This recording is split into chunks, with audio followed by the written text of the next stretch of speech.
ഇപ്പോൾ സുഭാഷിതം ജയശ്രീ കുറിശ്ശേരി അവതരിപ്പിച്ചത്. സ്നേഹമാണ് അഖിലസാരമൂഴിയിൽ സ്നേഹസാരമിഹ സത്യമേകമാ.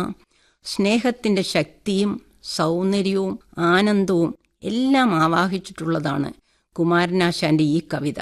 ഈ ഒരൊറ്റ ഗുണമുണ്ടെങ്കിൽ തന്നെ ഈ ലോകം ആനന്ദമയമാകും.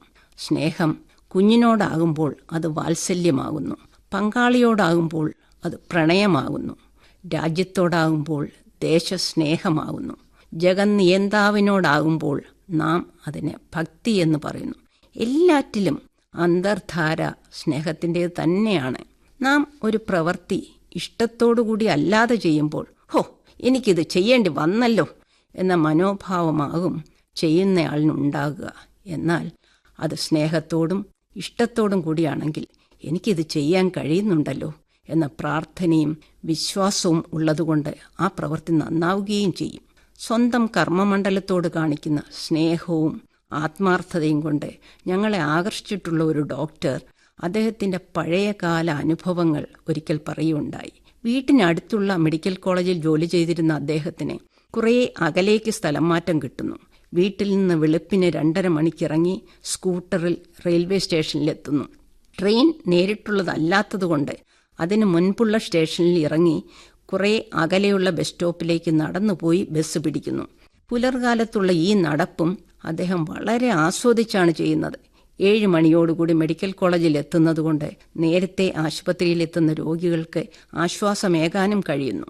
ഉച്ചയ്ക്ക് പ്രവൃത്തി സമയം കഴിഞ്ഞ ഉടൻ തന്നെ സാമ്പത്തിക നഷ്ടം കണക്കാക്കാതെ നേരിട്ടുള്ള ബസ്സിൽ പുറപ്പെട്ട് സർക്കാർ ഉദ്യോഗസ്ഥയായ ഭാര്യ എത്തുന്നതിന് മുൻപായി തന്നെ വീട്ടിലെത്തി അന്ന് ചെറിയ കുഞ്ഞായിരുന്ന മോളോടുള്ള ഉത്തരവാദിത്വങ്ങളും ഏറ്റെടുക്കുന്നു. ഇതെല്ലാം വളരെ ആസ്വദിച്ച് തന്നെയാണ് അന്ന് ചെയ്തതെന്ന് പറയുമ്പോൾ എല്ലാത്തിനോടുമുള്ള അദ്ദേഹത്തിൻ്റെ സ്നേഹമാണ് വെളിപ്പെടുത്തുന്നത്. ഔദ്യോഗിക ജീവിതത്തിൽ ഇത്തരം യാത്രാനുഭവങ്ങൾ എനിക്കും ഉണ്ടായിട്ടുള്ളത് കൊണ്ട് ഇത് നന്നായി മനസ്സിലാക്കാൻ കഴിയും. എഴുത്തുകാരൻ ശ്രീ ആനന്ദ് മരുഭൂമികൾ ഉണ്ടാകുന്നത് എന്ന നോവലിനെക്കുറിച്ച് പറയുമ്പോൾ ഇങ്ങനെ അഭിപ്രായപ്പെടുന്നുണ്ട്. മണ്ണിലെ ഈർപ്പം കുറയുന്നത് കൊണ്ടാണ് അത് ഉണങ്ങി മരുഭൂമികളുടെ രൂപീകരണം നടക്കുന്നതെന്ന്. അതുപോലെ മനുഷ്യരെ പരസ്പരം ബന്ധിപ്പിച്ചു നിർത്തുന്നത് സ്നേഹം അഥവാ ആർദ്രതയാണ്.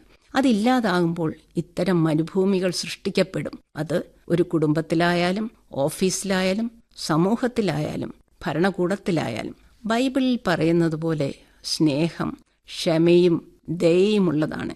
സ്നേഹം അസൂയപ്പെടുന്നില്ല, ആത്മപ്രശംസ ചെയ്യുന്നില്ല, അഹങ്കരിക്കുന്നില്ല. ഹൃദയത്തിൽ എപ്പോഴും സ്നേഹം കരുതി വെക്കാത്ത പക്ഷം ജീവിതം പൂക്കൾ കരിഞ്ഞുപോയ പൂന്തോട്ടം പോലെയാകുന്നു. ഹൃദയങ്ങൾ തമ്മിൽ അടുപ്പമുള്ളപ്പോഴാണ് ഏറ്റവും ചെറിയ ശബ്ദത്തിൽ പരസ്പരം സംവദിക്കാൻ കഴിയുന്നത്. ഹൃദയങ്ങൾ അകലുമ്പോൾ അത് ദേഷ്യപ്പെട്ടുള്ള ഒച്ചയെടുക്കലാകുന്നു. സ്നേഹത്താൽ നിറഞ്ഞ ഹൃദയവും മറ്റുള്ളവരെ കേൾക്കാൻ തയ്യാറുള്ള ചെവികളും മറ്റുള്ളവരെ സഹായിക്കാൻ തയ്യാറുള്ള കൈകളുമാണ് ഒരാളെ മനുഷ്യനാക്കുന്നത്. അല്ലാതെ അറിവോ സമ്പത്തോ അധികാരമോ അല്ല. നാം ആവശ്യത്തിലേറെ മതിലുകൾ സൃഷ്ടിക്കുന്നുണ്ടെങ്കിലും ആവശ്യത്തിന് പാലങ്ങൾ ഉണ്ടാക്കുന്നില്ല എന്നതാണ് ഇപ്പോഴത്തെ ഏറ്റവും വലിയ ദുരവസ്ഥ.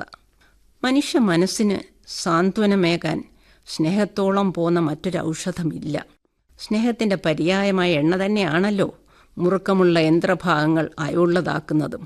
സ്വാർത്ഥതയും അഹന്തയും മൂലം മുറുകിയിരിക്കുന്ന ഹൃദയങ്ങൾ സ്നേഹം കൊണ്ട് അയുള്ളതാക്കി തീർത്താൽ നമ്മുടെ കുടുംബങ്ങളിലും സമൂഹത്തിലും രാജ്യത്തിലും നന്മയുണ്ടാകും. അങ്ങനെ എല്ലാവർക്കും സ്നേഹത്തിൻ്റെ നൈർമല്യവും സുഗന്ധവും അനുഭവിക്കാനും ആസ്വദിക്കാനും കഴിയും.